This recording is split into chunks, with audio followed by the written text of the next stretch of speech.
નમસ્કાર, હું છું વ્યંગા પરમાર. સિટી ન્યૂઝમાં આપનું સ્વાગત છે. સૌપ્રથમ એક નજર આજના મુખ્ય સમાચારો પર. નર્મદા મૈયા બ્રિજ પરથી મોતની છલાંગ લગાવવાનો સિલસિલો યથાવત. ભરૂચમાં Shroff Poonamchand Devchand rotary diagnostic centre આધુનિક ઉપકરણોથી અપગ્રેડ ઉદ્ઘાટન સમારંભ યોજાયો.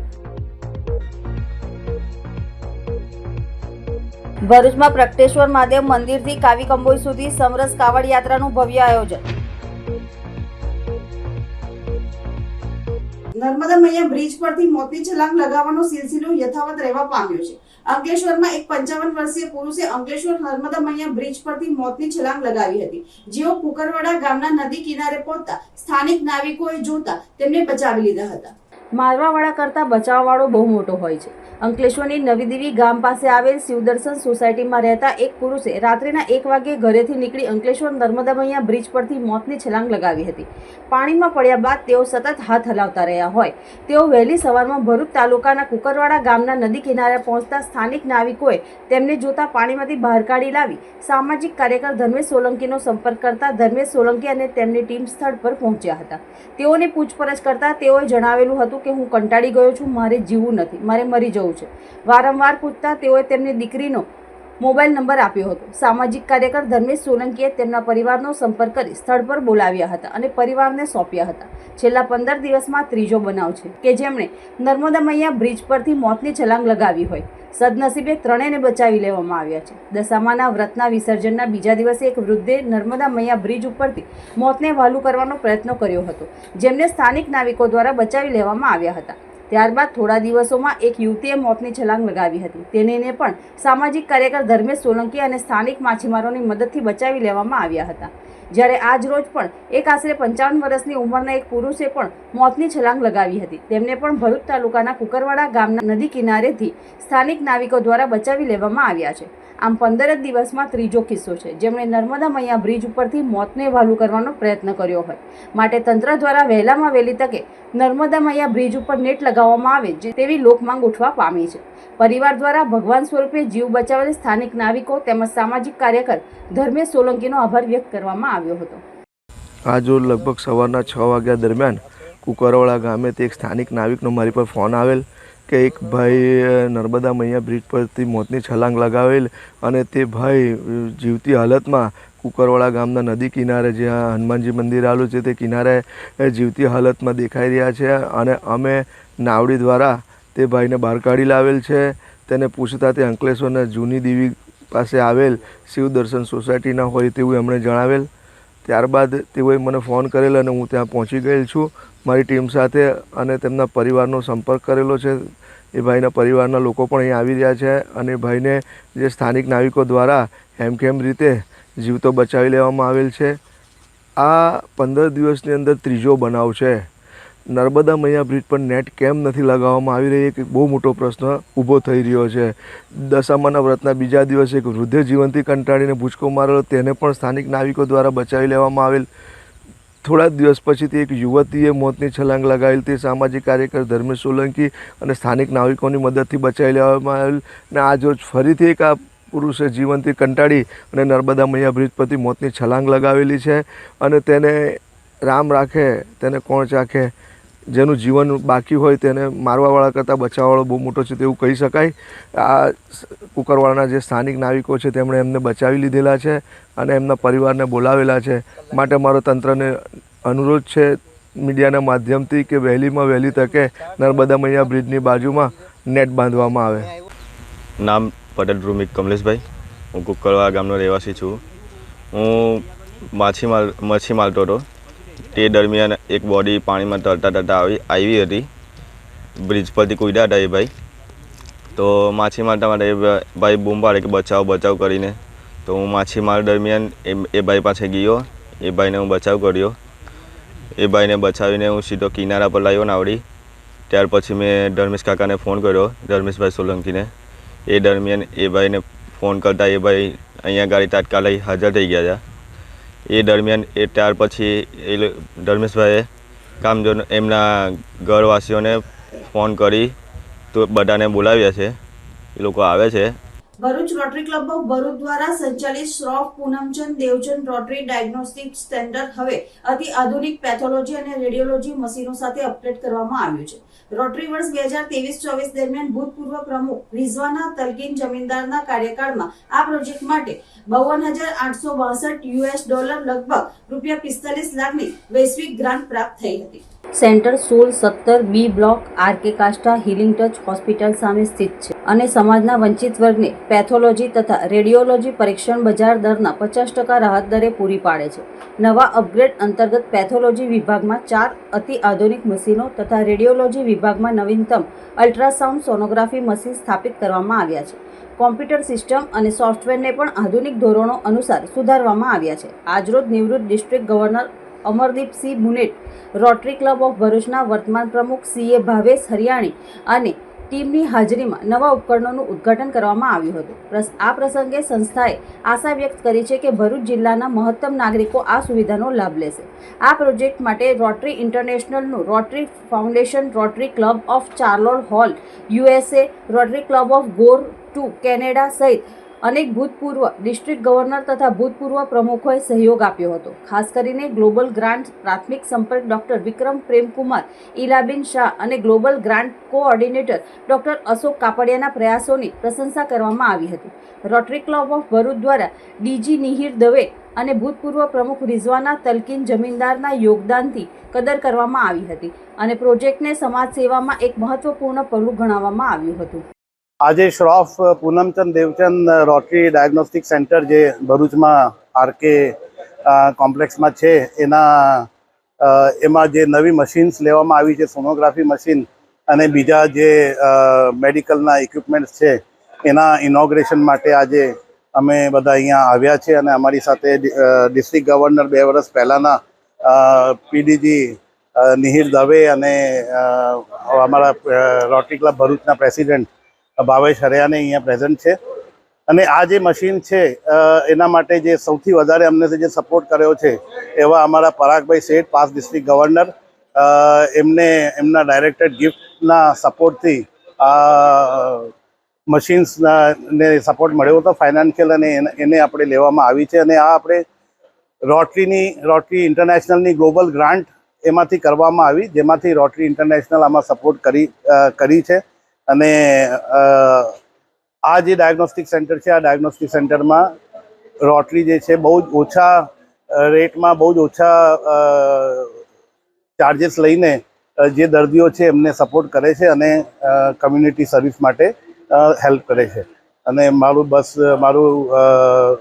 શુભેચ્છા છે કે આ સપોર્ટ અમે રોટરી ક્લબ ઓફ ભરૂચ હંમેશા કરતી રહે આગળ પણ, અને રોટરી ઇન્ટરનેશનલ હંમેશા આનું સપોર્ટ, આના માટે જે પણ સપોર્ટ છે તે આપતા રહેશે. ભરૂચના આલી વિસ્તારમાં આવેલ પ્રગટેશ્વર મહાદેવ મંદિરથી હિન્દુ ધર્મ સેના દ્વારા આજે સમરસ કાવડ યાત્રાનું ભવ્ય આયોજન કરવામાં આવ્યું હતું. અખિલ ભારતીય સંત સમિતિની પ્રેરણાથી અને હિન્દુ ધર્મ સેના ગુજરાતના આયોજન હેઠળ યોજાયેલી આ યાત્રાનો હેતુ સનાતન હિન્દુ ધર્મના લોકોમાં જાગૃતિ લાવવો, ધર્મ અને સંસ્કૃતિનો પ્રચાર કરવો તેમજ શ્રદ્ધા અને ભક્તિની સુગંધ ફેલાવવાનો હતો. કાવડ યાત્રીઓએ પાવન નર્મદા નદીમાંથી જળ કાવડમાં ભરી પ્રસ્થાન કર્યું હતું. આ પ્રસંગે ભરૂચ જિલ્લા ભાજપ પ્રમુખ પ્રકાશ મોદી, હિન્દુ ધર્મ સેના ભરૂચના જિલ્લા પ્રમુખ પ્રયાગસિંહ વાસિયા, સુધીરસિંહ અટોદરિયા, ઝીણા ભરવાડ, સાધુ સંતો સહિત હિન્દુ સમાજના આગેવાનો ઉપસ્થિત રહ્યા હતા. આ યાત્રામાં કુલ 108 કાવડ યાત્રીઓ જોડાયા હતા, જેઓ બાયપાસ ચોકડી થઈ આમોદ જંબુસર માર્ગે કાવી કંબોઈ સ્થિત શ્રી સ્તંભેશ્વર મહાદેવ મંદિરે પહોંચી ભગવાન સ્તંભેશ્વરનો પાવન જળથી અભિષેક કર્યો હતો.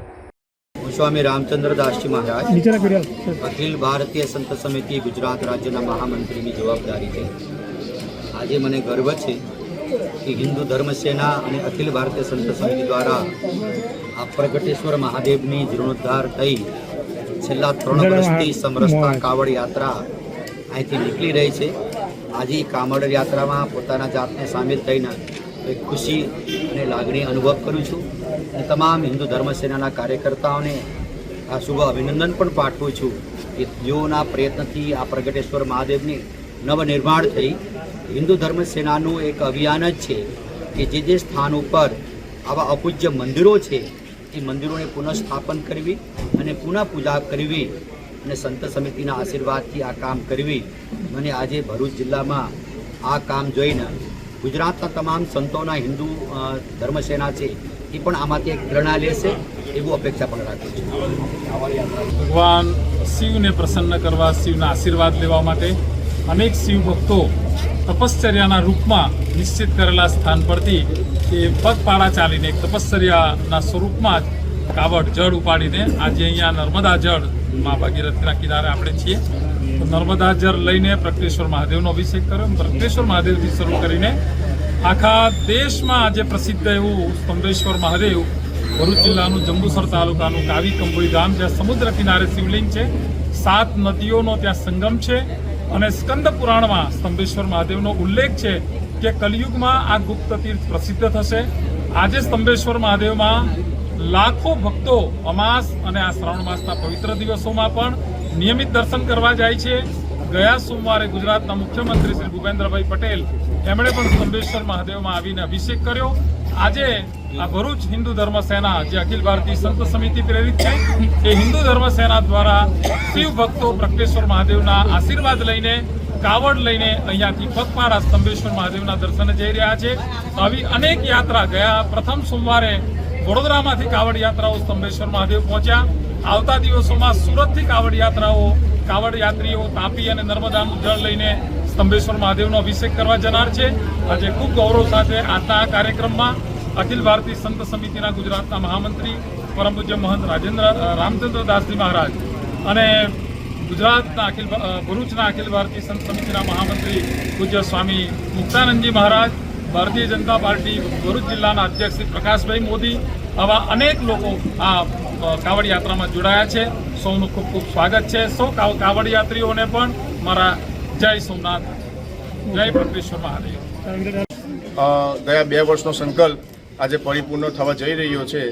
પ્રગટેશ્વર મહાદેવથી લઈ કાવી કંબોજથી સ્તંભેશ્વર મહાદેવ સુધી પગપાળા સમરસ કાવડ યાત્રાનું આયોજન કરેલ હતું.